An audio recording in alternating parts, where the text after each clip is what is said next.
Hello guys, হঠাৎ করে চলে আসলাম আমরা কালী মন্দিরে মা ত্রিপুরেশ্বরী উদয়পুর মাতার বাড়িতে।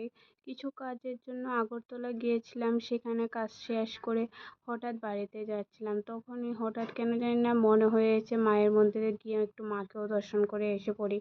এখানে জলের অবস্থা এতটাই খারাপ যে এখান থেকে আসতে আসতে আমাদের প্রচণ্ড নৌকা দিয়ে আসতে হয়েছে, যার কারণে এখানে আবার গাড়ি খুঁজে পাচ্ছিলাম না। তো ততক্ষণে মনে মনে ভাবছিলাম যে না, একটু যাই আবার মাতার বাড়িতে গিয়ে একটু দর্শন করে আসি। হয়তোবা মাই এখানে আমাদের আবার নিয়ে এসেছে, একটু মাকে দর্শন করবো। এর থেকে বড় আনন্দের আজকের দিনে হয়তোবা আমার জন্য আর কিছুই হতে পারে না। মাকে দর্শন করার মতো আনন্দ আর উপভোগ আমার খুবই ভালো লাগছে এখানে এসে। যাই হোক, এখন আমি একটু মাকে দর্শন করে নেব, মাকে দর্শন করব, তারপরে তোমাদের পুরো ভিউটা দেখাবো মাতার বাড়ি।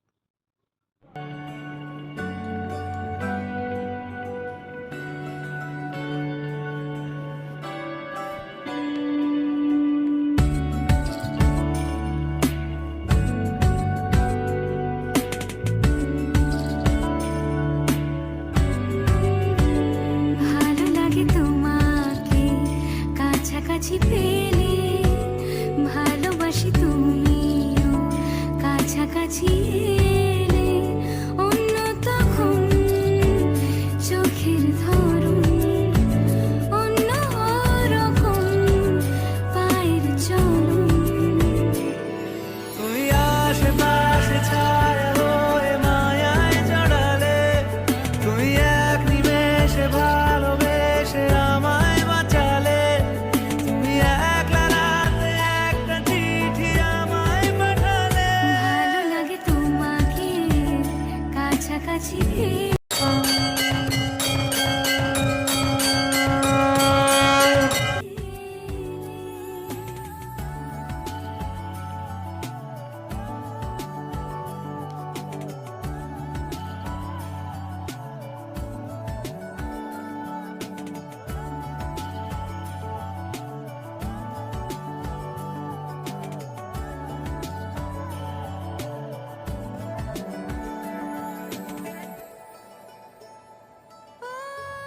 তোমার হাসি হাতছানি দাও, হারিয়ে যাব আমি। এটা হয়েছে ত্রিপুরেশ্বরী মায়ের সেই ঘাট, যেখানে অনেক অলৌকিক দৃশ্য রয়েছে।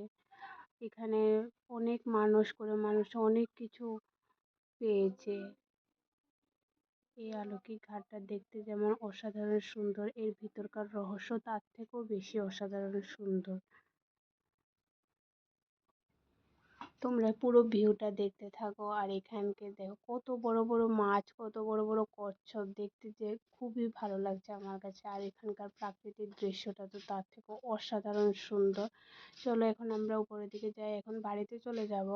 অনেকক্ষণ হয়েছে এসেছি, আর যার কারণে বৃষ্টির কারণে না মাতার বাড়িতে কখনো কোনো সময় আমি এসে দেখিনি যে এমন অবস্থা যে কোনো মানুষ নেই। খুব অল্প, এত অল্প মানুষ, শুধু কয়েকজন যারা দোকান বিক্রি করছে তারা আছে, বাকি আর কেউ নেই, শুধু কয়েকজন মানুষ। এটা দেখে আমি অবাক হয়ে গেছি। যাই হোক, এখন সন্ধ্যা হয়ে গেছে, আমরা এখন বাড়িতে চলে যাব। আর ব্লগটা এখানেই শেষ করছি আজকের মতো। তোমরা সবাই ব্লগটা পুরোপুরিভাবে স্কিপ না করে দেখো, লাইক করো, সাবস্ক্রাইব করো, আমার পাশে থেকো, আমার চ্যানেলটাকে এগিয়ে নিয়ে যাও। ঠিক আছে, বাই গাইস।